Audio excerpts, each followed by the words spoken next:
வந்து இந்த பரிவர்த்தனை அவங்க விஷயத்தை கவனிச்சு பார்த்தீங்க, செயல்பாட கவனிச்சு பார்த்தீங்கன்னா, இப்போ உதாரணத்துக்கு வந்து எல்லாரும் என்ன செய்வாங்களோ அதுக்கு முரணா செயல்படுவாங்க. எப்படி செயல்படுவாங்க? இப்போ வந்து எல்லாரும் வந்து காசு எடுத்து ஒரு நகை எடுத்து பீரோ லாக்கரில் வைப்போம் அப்படின்னா, இவங்க வந்து மொட்டைக்கட்டையாக வந்து ஒரு செல்ஃபில் வச்சுட்டு போயிடுவாங்க.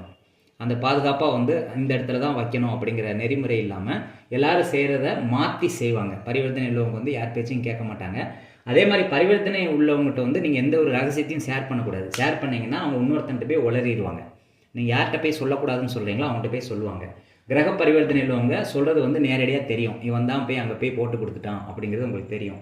நட்சத்திர பரிவர்த்தனை ஆச்சு அப்படின்னா இவன் தான் போட்டு கொடுத்தான்னு உங்களுக்கு தெரியாது. ஆனால் அவன் வந்து மறைமுகமாக வந்து உங்களை வந்து இன்னொருத்தன்ட்ட கம்ப்ளைண்ட் பண்ணுவான். உங்கள் ரகசியத்தை வந்து இன்னொருத்தன்ட்ட வெளிப்படையாக இல்லாமல் யார்ட்டையும் சொல்லாதுன்னு சொல்லி சீக்கிரட்டாக வந்து ரகசியத்தை வந்து பரிமாறுவாங்க. அதனால் நட்சத்திர பரிவர்த்தனை இருக்கவன்ட்டு ஜாக்கிரதையாக இருக்கணும்.